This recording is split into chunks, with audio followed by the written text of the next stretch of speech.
Pata Seca was forced to impregnate slave masters' wives to give birth to strong children because he was tall, strong, powerful, and seen as having perfect traits. To them, he was not a man. He was a breeding machine.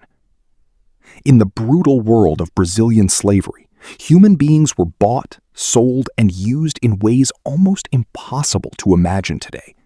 Power twisted morality into cruelty. The same elites who spoke of honor and status would secretly exploit enslaved men and women whenever it benefited them. And no man became more infamous in those whispers of history. In one of the darkest chapters of human history, enslaved Africans were treated less like people and more like livestock. Their strength was measured. Their bodies were inspected.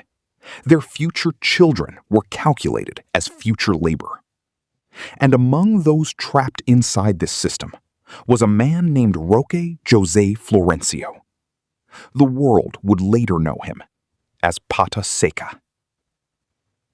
Before we continue the story of Pata Seca and the secret cruelty of slavery, follow echoes of the past and tell us where you're watching from. We uncover forgotten history, hidden truths, and stories many tried to erase. And tell us, how would you rate our work so far? Pata Seca was born enslaved in Brazil in 1828 during the final decades of slavery.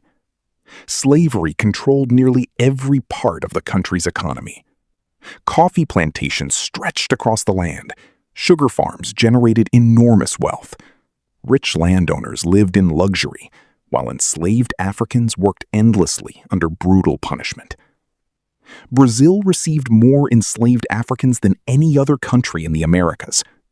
Millions were taken from Africa, forced onto ships, and sent across the Atlantic Ocean in horrifying conditions. Many died before they even reached land. Those who survived entered a world of violence. Families were separated. Children were sold away. Punishments included whipping, torture, starvation, and execution. Enslaved people could be beaten for speaking too loudly, resting too long, or attempting escape. And yet, despite all the cruelty, plantation owners still feared one thing above all else: losing labor. By the mid-1800s, international pressure against slavery was growing. In 1850, Brazil officially banned the international slave trade. But slavery itself continued. Plantation owners still needed workers for their massive farms. So they created another system: forced reproduction. Enslaved women were pressured, abused, and exploited to produce more children. Some slave owners forced enslaved couples together. Others selected physically strong men to father as many children as possible. Pata Seca became one of the most infamous examples. Descriptions of him painted the image slave owners wanted: tall, muscular, healthy, physically imposing. To them, he represented good breeding stock. It was dehumanizing beyond imagination. He was sent from woman to woman, plantation to plantation. Some historians and local accounts claim he fathered around 249 children. Over time, his descendants spread across regions of Brazil, especially around Santa Eudoxia in São Carlos. But behind those shocking numbers was a horrifying reality. None of it was freedom. Imagine being forced to create children you could not protect. Imagine knowing your sons could be whipped and your daughter sold away. Imagine watching your own bloodline remain trapped inside slavery. That pain followed enslaved fathers every day of their lives. But Pata Seca was not remembered only for being forced into the slave breeding system. Stories passed down through generations describe him as rebellious, defiant, dangerous to plantation authority. Some say he resisted orders whenever possible. Others claim he became involved in slave revolts and encouraged resistance among enslaved workers. Whether every story is true or partly transformed by legend, one thing became clear. He refused to let slavery completely break his spirit. Across Brazil, resistance was growing. Enslaved Africans escaped plantations and formed hidden communities called quilombos. These communities became places of survival and rebellion. Some existed deep in forests for decades. Others launched attacks against plantations and freed enslaved people. Slave owners lived in constant fear of rebellion because they understood something important. Slavery depended on fear. The moment fear disappeared, the system began to crack. Pata Seca lived during the final decades of slavery in Brazil.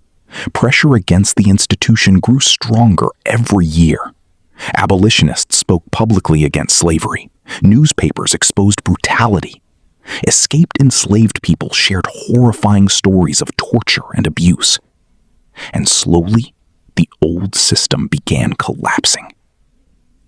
Finally, in 1888, Brazil abolished slavery with the signing of the Golden Law. It became the last country in the Americas to officially end slavery. But freedom came with almost no support. Formerly enslaved people received no land, no compensation, and no protection. Many remained trapped in poverty for generations. Yet even after everything, descendants of enslaved Africans survived. And so did the memory of Pata Seca. Today, many residents of Santa Eudoxia are believed to carry his bloodline. The man once treated as property became connected to an entire community's history. But his story forces us to confront uncomfortable truths. Slavery was not only chains and whips, it was control over human bodies, control over families, control over birth itself. Men and women were denied the right to choose their own future. Their lives were transformed into economic tools for a system built on cruelty. And yet, many still resisted.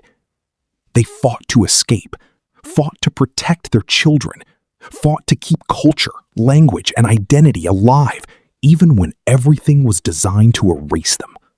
Pata Seca's story survives because it represents both horror and endurance.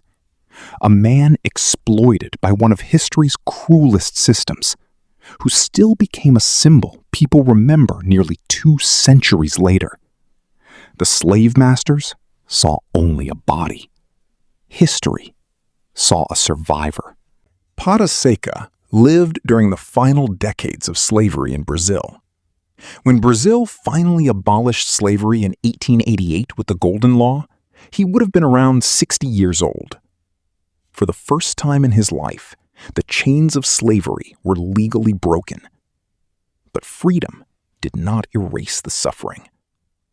Formerly enslaved people were given no land, no money, and no protection. Many remained poor, homeless, or forced to continue working under harsh conditions just to survive. If Pata Seca lived beyond abolition, he likely witnessed something he had never seen before. A generation of his children and descendants living outside legal slavery.